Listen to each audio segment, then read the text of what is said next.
Academic dishonesty has always been a major concern of many universities because it cuts through the heart of the pursuit of knowledge and the purpose of higher learning.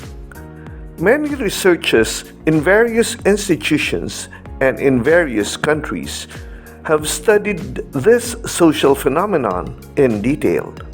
Even the universities in the Philippines are no exception to this campus epidemic commonly called cheating.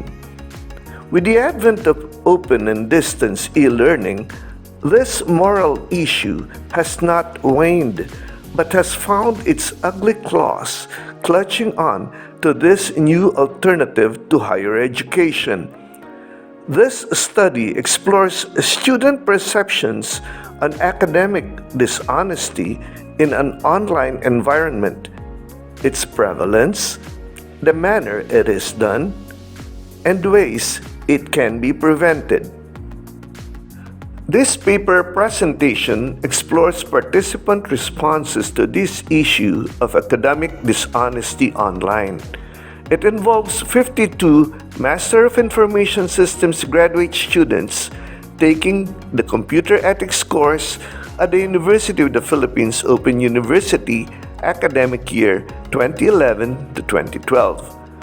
They were given 3 open-ended survey questions to be answered comprehensively in an unstructured response format.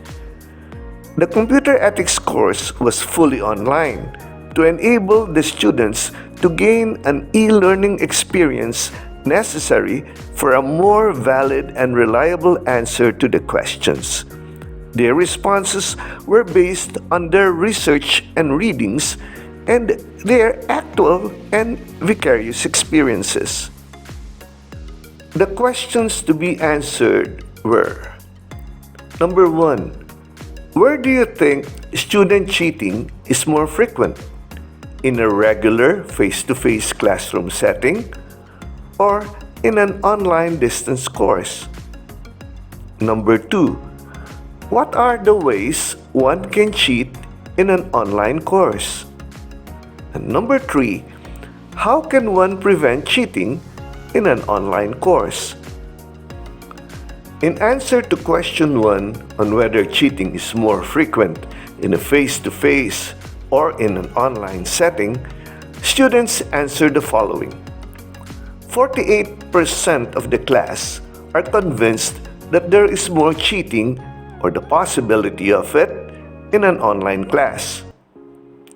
30.76% of the class believe that cheating in a regular face-to-face class happens more often, and 28.85% of the class feel uncertain of whether the online or face-to-face class setting provides more opportunity for cheating. The 40.38% of students who answered online e-learning environment gave these reasons. Those in an online class have at their disposal an almost unlimited access to resources, whereas those in the brick-and-mortar classroom are limited in the number of resources they could bring in. And then there is also the greater tendency for those in the online session to be less proctored and with a greater anonymity, which could give the student a feeling of lesser probability in getting caught. The 30.76% of students who answered traditional face-to-face classroom setting gave reasons along these lines. Cheating could either be panic cheating or planned cheating.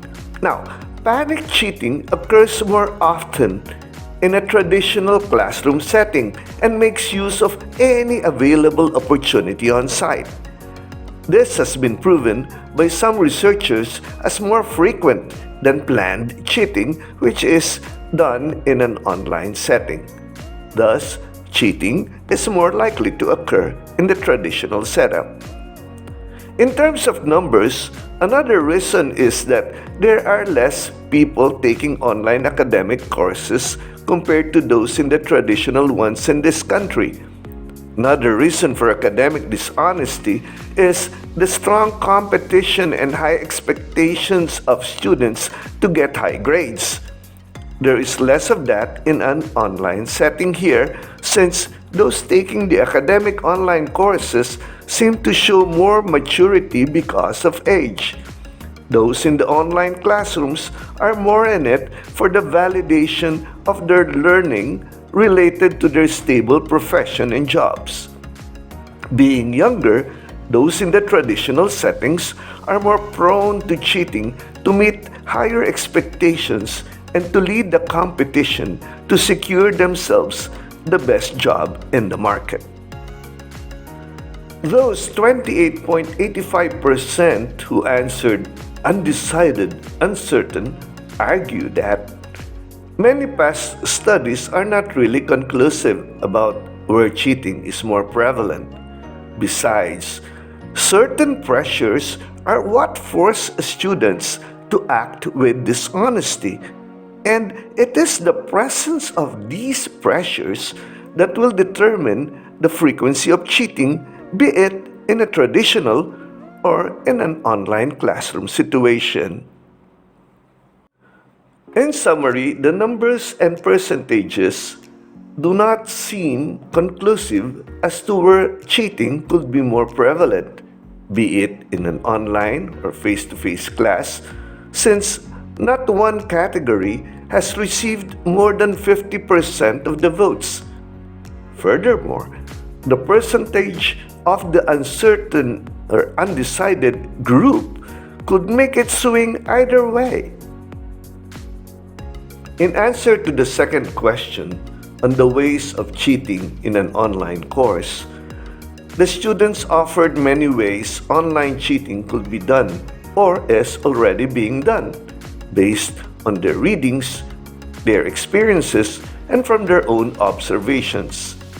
Top answers on the board are impersonating another's identity, the search engine plagiarism strategy, making use of unauthorized intellectual networking, exploiting unauthorized technology or processes, distributing unlawfully, and the use of deceit and manipulation in an online course.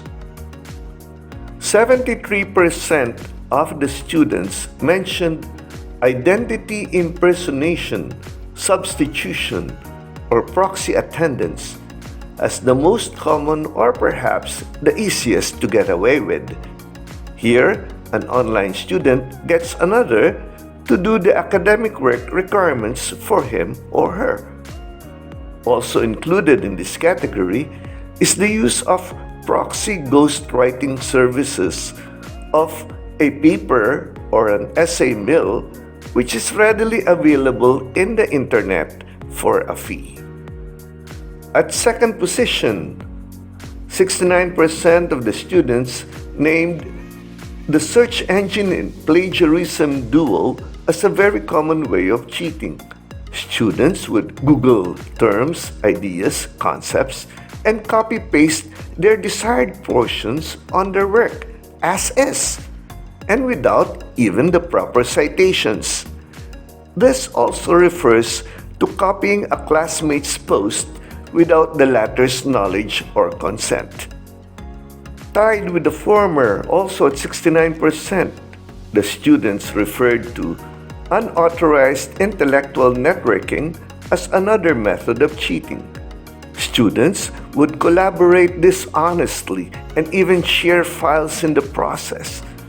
This involves discussing answers with each other using other unauthorized forums or personal chat rooms. Following at 48%, students said unauthorized technology exploitation, especially among the technologically proficient, is becoming the more preferred way of cheating. This involves the use of unauthorized devices or processes while doing an online assessment. Unauthorized devices refer to cell phones, texting, or having a standby tablet or computer while doing an online assessment. Unauthorized processes would mean having another window open or script tools running within the same online assessment environment. Those who are more competent would even venture to hack the course site itself. Next in line, 40% of student responses pointed to unlawful distribution as another source of cheating.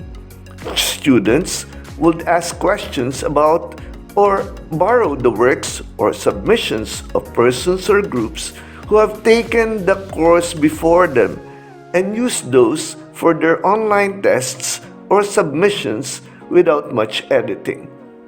Last but not the least, 35% saw deceit and manipulation as a new alternative to getting away with things in an online course environment.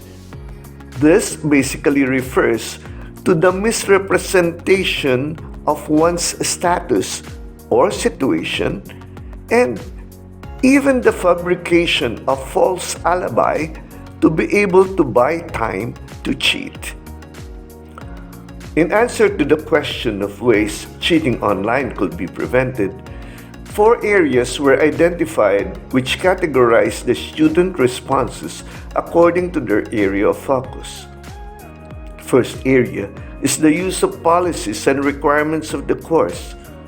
Second is faculty-student interaction and communication to promote an open and bidirectional communication line between teachers and students. And then there is the area of design of assessment, and finally, monitoring. Policies and requirements.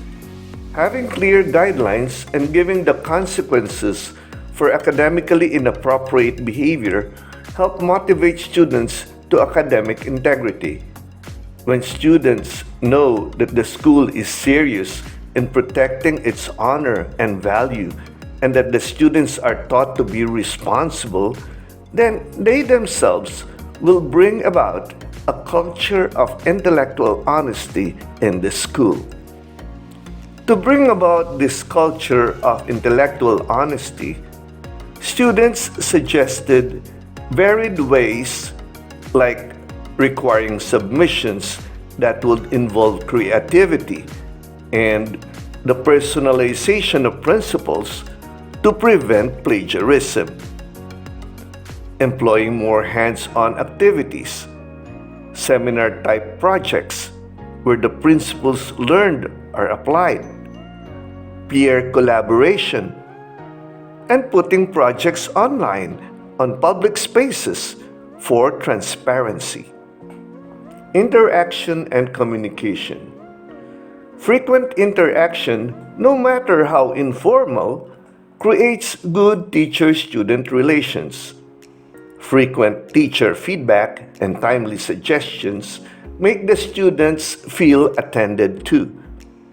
Frequency of course board discussions and participation of students increase personal knowledge and styles of each other's writing and thinking capabilities. All these could help prevent dishonesty in the process. Design of assessment. Variety of test design versions, randomization of items in the question pool, password protection, and limit of access to the online test, assessment deployment in a secure web browser, and the live video chat. These are some of the suggestions by the students to further the security of online assessments. Monitoring and evaluation. Online proctoring using screen viewers or screen capture and using web cameras could ensure proper monitoring of students in their assessment. Plagiarism software detection could ensure the integrity of submissions. constantly improving the course website, particularly its security features, management of files, and accessibility of users, could prevent any temptation for security breach. With these findings, we can come up with certain conclusions about academic dishonesty in an online environment. Since the fully online mode of academic learning is rather new in this country and exists in only few universities, there are few researches available. As students grow proficient with the technology in this type of education, the more they discover how they could go around it. Because of this, students in this survey agree that although the possibilities of cheating in an online environment is greater than in the traditional face-to-face mode, there is still no conclusive evidence as of now as to which environment actual cheating is more prevalent. As to the ways of cheating online, the students warn us of the dangers of identity and paid impersonation. They also point out to plagiarism and unauthorized intellectual networking as the most common ways of cheating. Finally, as to how cheating could be prevented, students agree that a secure study and assessment environment online is needed. Moreover, expressing a strong ethical stand through academic policies on the part of the university and giving clear, relevant requirements on the part of the professor make the students feel that learning is non scholae sed vitae, not just for school, but for life. However, at the end of the day, strategies will not eradicate cheating totally in an online environment. Rather, a healthy attitude towards learning still proves to be the best preventive measure against academic dishonesty. Thank you so much for listening. My name is Gerard Ravasco, and I work with the Salesians of Don Bosco and an adjunct lecturer at the University of the Philippines Open University. I teach computer ethics, IS 201, which deals with ethical principles and their applications in information technology. I am grateful to my 2011 class for their valuable contributions to this paper and presentation.